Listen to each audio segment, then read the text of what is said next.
오늘 본문을 근거로 하나님 성령의 나타나심과 능력, 성령의 나타나심과 능력이라는 제목으로 하나님의 말씀 증거하도록 하겠습니다. 저희가 계속 요한복음에 이렇게 나와 있는 시리즈, 저희가 7표적을 살펴보다가 저희가 6번째까지 마쳤습니다. 근데 이제 7번째 나사로의 이야기가 남았는데 그거는 이제 잠깐 뒤로 하고요. 오늘 부흥성회 때 나눴던 내용들 다시 한번 기억해 보면서 제가 좀 디테일하게 성령의 나타나심과 능력에 대한 이 말씀을 좀 같이 증거하고자 합니다. 저희 부흥성회 때 이렇게 나눈 메시지 중에서 한 남자와 한 여자의 하프타임을 나눴습니다. 반드시 사람 인생 가운데는 하프타임이 있다. 그 하프타임을 어떻게 보내느냐에 따라서 그 인생의 그 후반전이 바뀌어지는데 그 하프타임을 제대로 보내지 못한 사람들의 결말은 승리하고 있어도 패배하는 인생을 맞이할 수 있다. 그런데 이 하프타임은 우리 인생의 노하우와 우리 인생의 경험이 다시 한번 업그레이드 되는 시간보다는 우리 인생의 주인이시오 표대 대신에 하나님과의 만남의 하프타임이 중요하다. 그래서 얼마든지 역전하고 승승장구할 수 있다라고 이야기 나눴습니다. 두 번째 날에는요, 과부와 신부에 대한 이야기를 했습니다.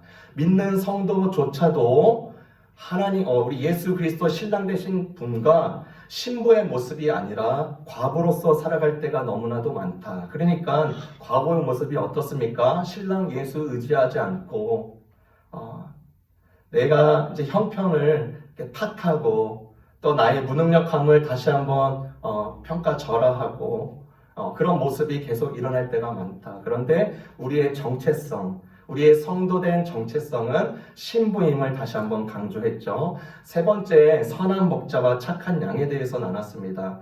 우리의 전능하시고 궁극적인 우리의 선한 목자는 우리 주님 되십니다. 그 주님을 우리가 알 때에 우리가 어떻게 신앙생활하고 우리의 생을 어떻게 읽어나갈지 알게 되며 플러스 우리가 양인 존재임을 다시금 알아야 됩니다. 우리가 양이 어떨 때 누우는가, 두려움이 없을 때, 배부를 때, 코파리가 없을 때, 주변에 힘센 양들이 나를 괴롭히지 않을 때 누울 수 있다라고 말을 했습니다. 그러니까 우리 자신은 내가 양을 양으로 인식하지 않는 순간 나는 얼마든지 이리와 늑대에 의해서 공격받고 피해받을 수 있다라고 말을 했습니다. 또 나의 힘과 성령의 힘, 마지막 절기 때, 마지막 성회 때 강조한 것이 우리의 힘으로 살아갈 때가 굉장히 많은데 나의 감정을 절대 믿어서는 안 된다. 나의 마음을 믿어서는 안 된다. 심지어 예수님의 제자였던 3년간 제자 훈련을 예수님으로부터 직접 받았던 베드로조차도 그의 결심과 마음을 확정했음에도 불구하고 넘어지는 모습이 보였다. 그런데 성령의 역사로 말미암아 이제 증인의 삶으로 말미암아 이제 성령과 함께 그의 삶을 일궈나가는 모습이 하나님의 교회를 세우고 성도를 세우고 부족한 것들을 채우고 하는 역사들을 우리가 살펴봤습니다. 이렇듯 우리가 이렇게 많은 성회에 많은 내용들을 나눴지만 저는 나의 힘과 성령의 힘에 대해서 조금 더 이렇게 좀 나누고자 합니다. 성령님의 역사는요, 내적 증거뿐만 아니라 외적 증거가 있습니다. 그러니까 내적 증거라는 것은 무엇이냐면 우리가 예수님을 그리스도로 믿는다라고 고백했을 때 이제 성령이 우리 안에 거하시는 것이죠. 그래서 이것이 이중적으로 나타나는 것입니다. 성령이 내 안에 있기 때문에 내가 예수님을 주님으로 부를 수가 있는 거예요. 예, 그리고 내가 주님으로 모셔드리는 것입니다. 그것이 내적인 증거예요. 강력한 증거가 됩니다. 그리고 내 안에 이제 인격적인 변화가 조금씩 일어나기 시작하는데 갈라디아서의 5장에 보니까 성령의 열매들이 맺히기 시작하신다. 사랑과 희락과 화평과 오래 참음과 자비와 양성과 충성과 온유와 절제의 열매가 우리 안에 일어나기 시작합니다. 그런데 우리가 계속 내적 증거에만 몰입하다 보면 그것이 온전한 성령의 역사가 아니라는 것을 우리가 강하게 알고 있어야 됩니다. 성령은 내적 증거뿐만 아니라 외적 증거도 있다. 그러니까 이 성령의 나타나심이 그리고 이 능력이 오늘날 현재 하나님의 나라의 현재성을 드러내주는 것입니다. 오늘날 성령님의 나타나심과 능력이 어떻게 나타나는가? 치유와 회복으로 많이 나타납니다. 그리고 많은 상처 입었던 것들, 고침받지 못한 것들이 성령의 나타나심으로 외적 증거로 많이 나타납니다. 고린도전서 12장에 보니까 성령의 나타나심과 능력이 어떻게 나타나는가 세 가지로 크게 나타나는데, 은사를 부어주십니다. 그리고 그 교회 공동체를 하나 되게 하십니다. 그리고 교회를 유익하게 하십니다. 그런데 이 고린도 교회에요, 많은 문제가 일어나기 시작합니다. 성령의 나타나심과 능력을 무시했습니다. 그러니까 성령의 나타나심과 능력을 무시하니까 성령이 소멸되기 시작하는 것입니다. 성령님은요, 아주 고귀한 인격체와 같습니다. 내가 무시하면 무시할수록 성령님도 그냥 무시당합니다. 성령님을 존중하고 인정하면 인정할수록 이 성령님이 내 안에서 크게 자주 역사하십니다. 데살로니가 5장에 보니까 성령을 소멸치 말라고 했습니다. 그 말은 무엇이죠? 성령은 얼마든지 우리 안에, 우리 공동체 안에 소멸될 수 있다는 것을 우리에게 경고하시는 것이죠. 고린도 교회인들은 이렇게 성령의 나타나심과 능력 가운데 크게 교회가 세워졌고, 이 교회에 부족한 것이 없습니다. 성령의 은사가 많이 부어졌어요. 하나님의 교회들을 세우기 시작합니다. 돈도 많았습니다. 이들의 재능도 많았어요. 그런데 이들이 잡고 있는 것이 무엇이냐? 누구의 라인에 서는 게 더 중요하다라고 인식하기 시작합니다. 아, 지도자 저 A, 아, 저 지도자 B, 아, 저 지도자 C의 라인에 서야 내가 이 공동체 생활을 잘하는 거야 라고 시작한 결과 그 교회에 파벌이 일어납니다. 엄청난 혼란이 일어난 거죠. 그래서 이 사도 바울이 오늘 말씀을 통해서 강하게 경고하는 것입니다. 내가 너희들을 지혜로운 말과 설득력 있는 말로 너희들 교회 공동체를 세운 것이 아니라 성령의 나타나심과 능력으로 이 교회가 세워졌음을 너희가 다시 한번 명심해야 된다라고 경고하는 것입니다. 사도행전 1장과 2장을 보니까 이 성령의 나타나심과 능력은 어떻게 나타납니까? 교회를 탄생시키십니다. 교회를 교회되게 하십니다. 그리고 모든 복음서의 내용을 보니까 성령의 나타나심과 능력은 반드시 그 가운데 치유와 회복이 있습니다. 그리고 귀신 들린 자도 반드시 축사되는, 귀신이 떠나가는 역사도 일어납니다. 제가 이번 주에 이제 성회를 마치고 이제 아버지를 노스캐롤라이나에 있는 그 숙소로 이제 모셔드리고 왔습니다. 거기서 이제 연합교회 집회들이 있으니까 그곳에 잠깐 모셔다 드리고 저도 하루 쉬고 이제 원래 금요일날 올라왔습니다. 그 올라오는 길에 차에서 중보기도가 계속 나오는 거예요. 우리 성도님들 위해서 계속 기도합니다.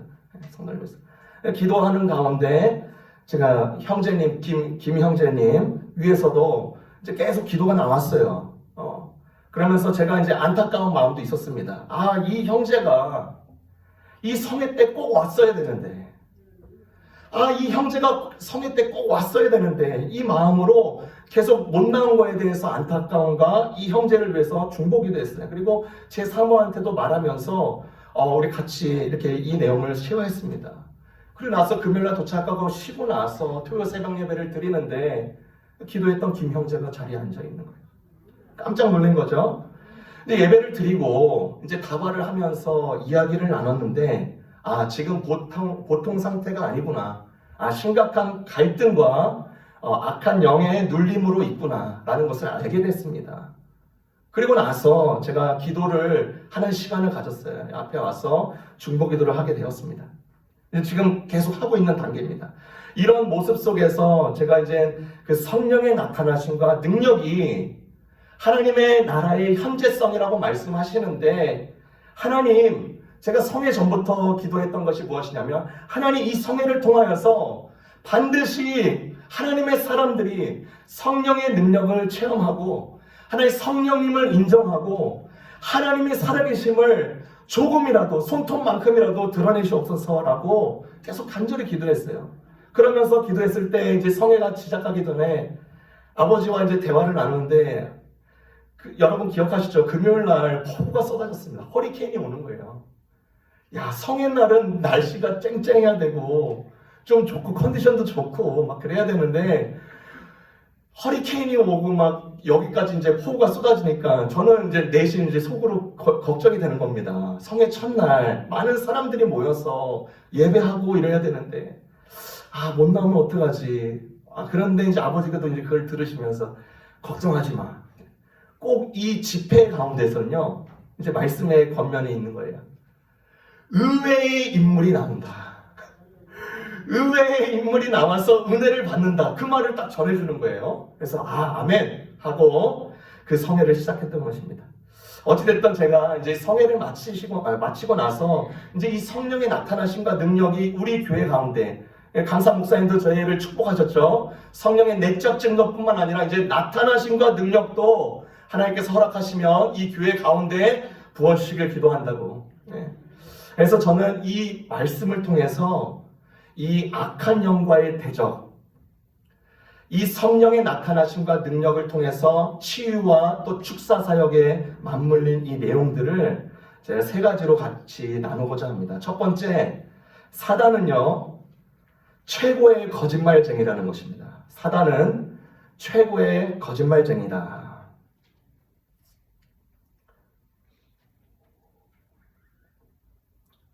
사단이라는 말은 히브리어로 사단이고요. 사단이고 마귀라는 말이 있습니다. 마귀는요, 헬라어로 디아블로라고 해서 헬라어입니다. 그러니까 그리브로 쓰여지는 거. 그러니까 같은 의미입니다. 사단과 마귀. 그럼 귀신은 무엇인가? 이 사단과 마귀가, 이 사단이 부리는 약한 존재의 귀신입니다. 약한 영들입니다. 그들보다 약한 레벨의 영들. 그래서 귀신은 하나가 아니라 귀신들이라고 합니다. 그래서 예수님께서 귀신을 들린 자에게 말씀하실 때 귀신들아 나가라 라고 말씀하시는 경우가 그런 경우입니다. 그래서 이 사단의 의미는요, 본래의 의미는 이간한다 라는 뜻입니다. 이간하다. 이 사단은요, 태초부터 이간했습니다. 누구요? 아담과 하나님 사이를 이간했습니다. 교회를 이간합니다. 가정을 이간합니다. 아비 세대와 자녀 세대를 이간합니다. 이간시켜서 분열되고 갈라지고 하나님을 오해하게 하고 하나님을 무시하게 하고 하는 역할이 이 사단의 역할이다. 근데 이 사단이 우리 가운데 또 성도 가운데 믿지 않는 가운데 올 때 대화를 많이 겁니다. 대화를 많이 걸어요. 예수님이 직접 귀신 들린 자들을 만났을 때 이 자들이 어떻게 반응합니까? 오 하나님, 당신이야말로 하나님입니다. 오 다윗의 자손 하나님, 당신이 있기 때문에 놀라운 일들이 일어납니다. 귀신도 사단도 기가 막히게 합니다. 이분이 어떤 존재인지 기가 막히게 알아요. 왜요? 이 사단은 지혜로운 자이기 때문입니다.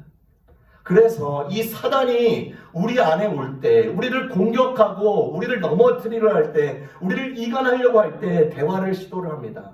마치 아담과 하와에게 대화를 걸었듯이요. 어떻게 대화를 걸죠? 아주 한 30%의 진리를 가지고 나머지는 뒤틀린 그 대화를 가지고 갑니다. 너 그거 안 먹으면, 너 그거 먹으면 하나님 될까봐 두려운 거야? 라고 말하는, 하나님은 절대로 먹지 말라고 하는데 이 사단은요, 그것을 먹으면 너의 눈이 밝아진다라고 말을 합니다. 그러니까 약간 바꾸면서 대화를 거는 것이죠. 지혜가 넘칩니다. 사단은요, 그렇게 대화를 걸 때 우리는 그 자들과 대화를 하는 것이 아니라, 말씀에서도 말합니다. 대화 상대가 아니라 대적 상대라는 것을 우리가 항상 알아야 됩니다. 왜요? 말하는 것마다 거짓말이에요. 말하는 것마다 거짓말이에요. 여러분이 만약에 어떤 A라는 사람한테 거짓말을 당했어요. 한 번, 두 번, 세 번, 어떻게든 탄로가 납니다. 주변 사람에 의해서. 네 번, 다섯 번째라도 탄로가 나요. 그러면 그 사람 안 보면 되잖아요. 그쵸? 그 사람 안 보거나 무시하거나. 근데 이 사단은 걸리지 않게끔 거짓말을 거는 거예요. 거짓의 압이기 때문에 그렇습니다. 그러므로 우리가 이거 대화를 잘 통하여서 이것을 해결하고자 한다. 말이 안 되는 것입니다. 대적하는 것입니다. 사단의 속임수를 한번 들어보십시오. 성도를 흉을 봅니다. 왜 흉을 보죠? 이간시키려고 하는 겁니다. 목사를 흉을 봅니다. 왜 그렇게 흉을 보죠? 이간시키려고 하는 것입니다. 교회에 흉을 봅니다. 흠집으로 그거 하나 별것도 아닌 것 같고 오해하면 오해인 것으로 그냥 그치면 되는데 그거 가지고 1년, 2년 울거먹어요. 울거먹어. 5년, 10년 울거먹어. 왜요? 사단이 속이는 겁니다. 사단이 속이는 거예요. 아주 탁월한 방식으로, 탁월한 논리로, 탁월한 설득력으로 그렇게 속입니다. 예전에 제가 신학교 생활 때 저희 신약을 가르쳤던 교수님이 하나의 일화를 얘기해 주셨습니다. 그분이 이제 교수뿐만 아니라 이제 협동 목사로서도 사역을 하는데 그 교회에서 일어난 일을 저희에게 말씀해 주신 거예요. 그 교회를 섬기고 있는데 귀신 들린 자가 그 교회에 나타난 것입니다. 누가 봐도 귀신 들린 자예요. 누가 봐도. 그래서 그 많은 목회자들이 모이고 중보 기도자들이 모여서 이 자들을 기도하면서 축사 사역을 하기 시작하는 것입니다. 축사 사역을 시작하고 있는데 이 귀신 들린 자가 대뜸하는 소리가 이렇게 공격을 하는 겁니다. 너 자격 있냐? 눈을 시퍼렇게 뜨면서요. 너 자격 있어? 깜짝 놀란 것입니다. 축사 사역을 진행하고 있는 목회자도 움츠릴 거예요. 그 소리에 잠깐 한 3초, 5초를 멈춘 거예요. 나 자격 있나? 나 자격 없나? 여기에서 잠깐 이렇게 함몰되고 있을 때 정신을 팍 차려. 그렇지. 나는 자격 없지. 내가 이렇게 할 자격이 어디 있어? 나에겐 능력이 없지. 그런데 성령님이 나에게 능력 주시고 이 일을 통해서 하나님이 증거함을 역사하신다면 그것 또한 하나님의 영광이 되리라 라고 하면서 정신을 차리고 그 축사 사역을 마치게 되었어요. 여러분, 어느 순간이건 우리의 자격이 없을 때, 우리 예수님과 하나님과 관계가 좋지 않을 때, 의심할 때, 내 환경에 눌릴 때 얼마든지 사단의 조그만한 그 걸림돌에 넘어질 수 있습니다. 그런데 그때야말로 우리가 기억해야 되는 것은 무엇이죠? 사단은 최고의 거짓말쟁이라는 것을 기억해야 돼요. 물러가라. 사단아, 나는 너와 대화 안 한다. 대적하는 것입니다. 그 거짓의 공격에 무시하는 거예요. 그 모든 축사 사역이 있고 나서 사단이 또 공격할 수 있습니다. 야, 그 배운 것, 그 말씀에서 전한 것, 야, 그 효과 있을 것 같아? 무시해. 라고 또 공격해요. 그것을 또한 무시해야 돼요. 왜냐? 사단은 거짓말쟁이기 때문이에요. 어떻게든 계속 공격합니다. 누가복음 8장 12절에 이렇게 말을 합니다. 마귀가 와서 그들로 믿어 구원을 얻지 못하게 하려고 무엇을요? 말씀을 그 마음에서 빼앗았다. 요한복음 8장 44절에 이렇게 말을 하죠. 마귀는 거짓말장이요 거짓의 아비가 되었다. 야고보서 4장 7절에 이렇게 말을 합니다. 하나님을 가까이 하고 마귀를 대적하라. 그리하면 피할 것이다. 아멘. 마귀를 상대하고 오냐 하는 게 아니라 강력하게 대적하라고 하셨습니다. 두 번째, 성령의 나타나심과 능력은 어떻게 나타나는가, 또 어떤 것을 우리가 확실하게 견지해야 되는가? 예수님의 보혈을 의지하는지가 중요합니다.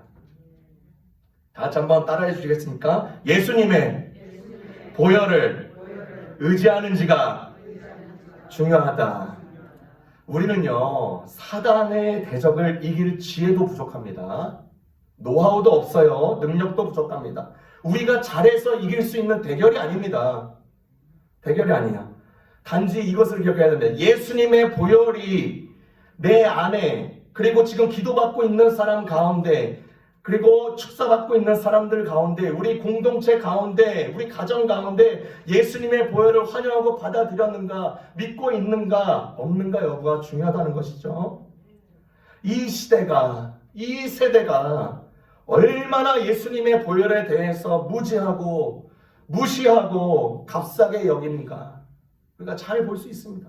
예수님의 보혈은 그래 위인처럼 누구 위에서 죽은 거 아니겠어? 아유, 좀 훌륭하네 라고 치부하는 정도도 그렇게 우리가 받아들일 때가 많습니다. 이 시대가 그래요. 이 세대가 그래요. 그런데 마틴 루터는 그렇게 말을 했습니다. 성경을 쥐어짜봐라. 무엇이 나오는가? 주님의 보혈만 남는다. 여러분, 신학교들이 많은 문제가 있습니다. 성경을 가르치기도 하지만 올바른 복음주의적인 성경적인 신학교도 있지만 정말 오도된 내용도 가르치는 곳이 신학교입니다. 예전에 제가 어느 신학교에서 교수님, 변 교수님이 이렇게 말을 한 것을 봤습니다. 들었습니다. 여러분 오해하지 말고 들으세요. 이렇게 말을 했어요. 예수 피나 개 피나. 신학교 교수님입니다.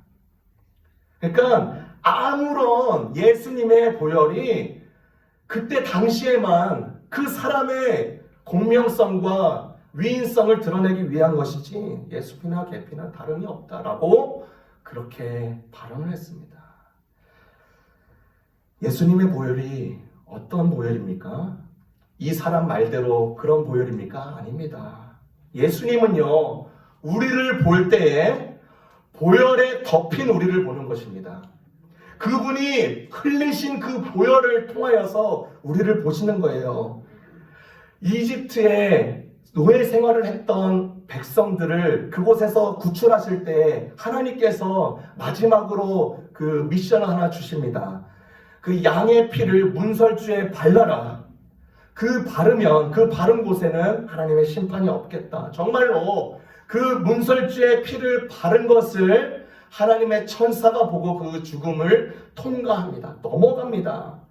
광야 시대를 살았던 이스라엘 백성들, 하나님과의 만남을 위해서 회막을 짓습니다. 그 회막 안에는 성소와 지성소가 있는데 지성소 안에는요, 속죄소라는 것이 있습니다. 이 속죄소에 제물의 피가 뿌려진 것을 봐야 하나님의 그 심판을 넘어간다라고 명령해 주셨어요. 이 속죄소는요, 하나님께서 엄정하게 죄인을 심판하는 자리이지만 피가 뿌려진 이 속죄소를 통하여서 은혜를 베푸시고 은총을 베푸시는 하나님의 사랑의 자리이기도 했습니다. 그래서 그 속죄소에 뿌린 피를 보고 하나님의 심판이 넘어가는 것을 봤어요. 예수님의 피가 어떻죠? 예수님의 피가 골고다에 뿌려집니다. 골고다는 해골입니다. 죽음을 상징해요. 사단의 마지막 최후 공격인 죽음마저도 이 예수님을 꺾어버리려고 이제 너만 죽으면 된다라고 생각했죠. 그런데 예수님의 그 보혈이 골고다에 뿌려질 때 이것은 사단의 승리를 위한 맺힘이 아니었고 우리 모든 세대들 그 피를 믿고 받아들이는 사람들에게 주어지는 은총이었고 생명임을 우리가 믿게 됩니다. 그래서 교회들이 만들어지는 거예요. 교회들이 탄생되는 것입니다. 이 말은 무엇이죠? 우리는 이기려고 싸우는 것이 아닙니다. 이미 주님께서 이긴 싸움을 우리는 확인하고 증거하고 다시 한번 체크하고 받아들이고 그렇게 살아가는 것이죠. 우리는 사단과 싸울 때, 대적할 때 내가 졌으니까, 내가 능력 없으니까 내가 여기 좀 잘해서 사단 한번 눌러봐 이런 것이 아니라는 거예요. 이미 예수님이 이 사단의 최후 권세, 사망을 이기셨기 때문에 너는 아무런 효과가 없어. 너 예수님의 보혈 알지? 너 예수님의 보혈이 나를 통해서 부어진 거 알지? 확인하는 것입니다. 확인하는 거예요. 그러므로 내 자신의 감정 상태, 내 자신의 영적인 후퇴 상태, 내 자신의 오히려 강한 확신, 내 마음의 결정 등을 절대로 믿지 말라는 것입니다. 뭘 믿어야 돼요? 예수님의 보혈이 나를 위해서 뿌려졌다. 예수님의 보혈이 나를 감싸고 있다. 사단아, 이렇게 말하는 것이죠. 여러분, 구약시대 때 그 제사 시스템을 통해서 이미 하나님은 우리에게 알려주셨습니다. 여러분, 제사장이 여기 있습니다. 제물이 여기 있어요. 그리고 제사를 드리는 제사자가 여기 있습니다. 이 제사자가 제물을 가지고 제사장 앞에 옵니다. 이 제물은 누가 죽이나요? 제사장이 죽이지 않습니다. 제사를 드리러 온 사람이 이 제물을 죽입니다. 그리고 그 피를 받아서 제사장이 건네는 것이죠. 제사자가 제물을 죽이고 나서 그러면 그 모든 영적인 회복은 누가 입게 되나요? 이 제사자가 회복을 입게 되는 것입니다. 이 제물이 죽어짐을 통하여서 이 제사자가 회복을 얻게 되는 것이에요. 신약 성경에 와서 히브리서에 뭐라고 말씀하시죠? 예수님은 우리의 영원한 제물이 되셨다라고 말을 해요. 예수님이 우리를 위한 영원한 제물이 되셨기 때문에 제사를 드리는, 믿음의 예배를 드리는 우리 모든 성도들이 와서 제물 대신 어린 양, 세상 죄를 지고 가신 어린 양을 그분을 희생시키신 하나님을 찬양하며 회복을 입는 사람이 누굽니까? 제사를 드리는 사람. 얼마나 놀라운 은총입니까? 그 이름을 믿는 자, 나를 위해서 보혈을 흘리신 예수님 감사합니다 받아들이는 자, 이 사람이 그 은혜를 입는 것입니다. 그래서 찬송가 423장 이렇게 고백하죠. 주의 보혈 흐르는데 믿고 뛰어나가 주의 은혜 내가 입어 깨끗하게 되었네. 나의 평생 자랑은 주의 십자가로다. 나의 평생 자랑은 주의 십자가로다. 주의 보혈 흐르는데 믿고 뛰어나가 주의 은혜 내가 입어 깨끗하게 되었네. 아멘. 성령의 나타나심과 능력은 반드시 이 예수님의 보혈을 의지해야 됩니다.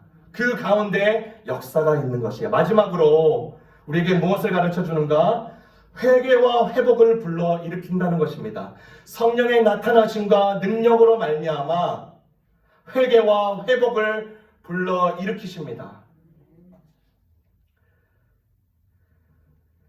사도 바울의 사역을 보면 참으로 다이나믹이 너무나 많습니다. 핍박하는 자, 오해하는 자, 아까 말했듯이 이간하는 자들이 줄을 섰습니다. 그리고 선생님들이라고 하는 자들이 모함을 걸어서 이들을 상소시키고 그 다음에 이 사역을 못하도록 막았습니다. 특별히 귀신 들린 자, 사단에 눌린 자, 악한 영들도 굉장히 많았죠. 바울이 이제 제1차 전도여행을 마치고 이제 제2차 전도여행을 가려고 했습니다. 제2차 전도여행의 계획은 제1차 전도여행 소아시아 터키 지역을 다시 한번 방문하면서 이들을 격려하고 이들을 굳건하게 믿음을 굳건하게 하기 위한 방법을 세웠습니다. 그런데 놀랍게도 성령님께서 이 진행을 이 진로를 막으십니다. 사도 바울의 일행이 기도를 하기 시작합니다. 그러면 우리가 터키 중부 지역을 가려고 했는데 터키 북부로 가야 됩니까? 라고 기도를 하는데 그것도 막으십니다. 그리고 나서 성령의 나타나심과 능력으로 한 가지 사인을 주죠. 마게도니아, 그러니까 그 소아시아 터키 지역보다 더 웨스트 지역인 지금 말로 말하면 유럽의 그 땅에서 마게도니아 사람들이 그 꿈의 환상 중에 나와서 와서 우리를 도우십시오라고 간청합니다. 이것을 성령님의 메시지로 받아들이고 그것에 순종하면서 나갑니다. 그리고 나서 그 지역이 마케도니아 지역인데 예를 들어서 그 마케도니아 지역은 한 도시가 아니라 도시들과 도시들과의 연합입니다. 그러니까 예를 들어서 한국 같은 경우는 경기도, 전라북도 이렇게 큰 도시입니다. 도시를 잇고 있는 그런 지역에 가서 마게도니아 첫 번째 도착한 도시가 빌립보 도시입니다. 빌립보 도시에서 이제 하나님의 말씀을 증거하고 많은 유대인들과 변론하고 논쟁하는데 어느 점쟁이 여자가 이 바울의 사역을 방해하는 것입니다. 그래서 이 사도 바울이 이 자에게 귀신 들리는 것을 알고 너 귀신아 여인에게서 나와라 라고 합니다. 놀랍게도 그 여인이 빌립보 교회의 초대 창립 멤버가 돼요. 성령의 나타나심과 능력으로 그 여인이 완전히 변화되어 이제 하나님을 위해서 섬기는 아주 귀중한 역할을 합니다. 여러분, AD 81년부터 96년까지 로마 지역이 그 시대 때 그 전 세계의 패권 도시로서 강력한 권세를 가지고 있을 때 도미티안 황제라는 사람이 그리스도인들을 치기 시작합니다. 죽이기 시작해요. 그냥 단순하게 칼로 찔러서 죽이는 게 아니라 맹수의 밥으로 원형 경기장, 큰 경기장에서 엔터테인을 즐기기 위해서 그곳에 발가벗기고 수치를 다 입힌 후에 동물들의 밥을 먹이게 합니다. 심지어 승냥이 떼들에게 며칠간 밥을 굶기면서 아주 쫄쫄 굶기는데 그 그리스도인들의 자녀들을 이 앞에 세우면서 예수 거절해라. 예수 부인하면 지금 살 수 있는 거야. 너희 자녀 살 수 있는. 이 사람들이 갈등이 되는 거죠. 나는 그래도 예수 믿습니다. 그 승냥의 떼를 풀어서 이 자녀들을 먹이게 해요. 그리고 이 교회 안에 큰 분란이 있었어요. 누군가 그 지하 동굴에서 숨어서 지내면서 그 있는 곳에 그 모든 그 지리를 이제 고발하는 것이죠. 배신하는 것이죠. 배도하는 것입니다. 그러니까 주변 사람들이 이제 그리스도인들이 얼마 남지 않은 상황에서도 내가 이 사람을 믿을 수 있는가? 내가 저 사람을 믿어도 되는 것일까? 의심하고, 그러니까 교회가 완전히 와해되고 무너진 상태, 정말로 많은 그리스도인들이 그렇게 혼란과 큰 핍박 가운데 있었습니다. 이 도미티안이요, 아주 중요한 말을 합니다. 뭐라고 하냐면 내 생에 살아있는 동안에 모든 그리스도인들 다 죽인다라고 말을 했어요. 정말로 많은 사람들이 죽었습니다. 얼마 남지 않았어요. 이 로마 가운데 더불어서 이렇게 타락한 문화가 있었습니다. 성적인 문화였어요. 그러니까 결혼을 했건 안 했건 그냥 누구나, 남녀가 누구나 성관계를 맺고 자녀를 출산하는 것입니다. 그것이 암묵적으로 허용이 됐어요. 그래서 너무나 이것이 심하니까 이제 자료에 따르면 아이를 뵙고 이제 난지 8주만 된 이 아이들은 죽여도 된다라는 것이 있어요. 그 정도로 성적인 문란함이 이곳 가운데 일어나니까 사람들이 늘어나고 너희들이 8주 안에 이 아이를 죽여도 되고 안 죽여도 되고 키우려면 키우고 이런 법까지 있었습니다. 그런 가운데 이 로마 지도층들의 리더십들이 이런 소식을 듣게 됩니다. 많은 이 성적으로 문란한 가운데 오해하지 말고 들으세요. 처녀들을 얻기를 원하는 거예요. 처녀들을 자기의 본부인으로 삼기를 원하는 것입니다. 아무리 봐도 처녀가 없는 거예요. 그런데 이제 듣기로는 저기 그리스도인들, 유대인들, 이들은 하나님을 믿기 때문에 처녀들이 많습니다라는 정보를 얻게 됩니다. 그리고 나서 이 처녀들을 잡아서 자기의 본부인으로 삼아요. 얼마나 이제 죽이기까지 못하다 이제 로마의 속국의 모든 그 본부인으로서 이제 그렇게 이제 어쩔 수 없는 상황이 됐어요. 그런데 그때가 이제 AD 100년이었는데 그때 당시에 모든 교육 시스템은요, 아버지로부터 교육을 받는 시스템이 아니라 어머니로부터 받는 시스템입니다.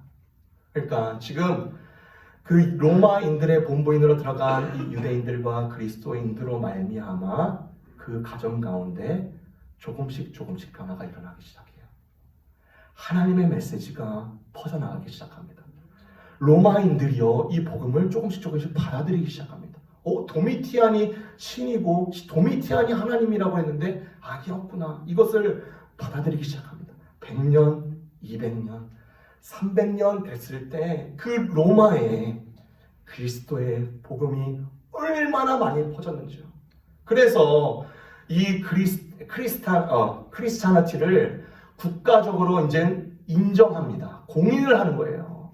이 사람들 생활과 그 다음에 말씀에 그리고 모든 지역의 영향력에 정말로 선한 영향을 미치고 있고 회복이 일어나고 회개가 일어나고 이런 모습을 보니까 국가적으로 아예 이제 인정을 해보게 거예요. 어떤 능력입니까?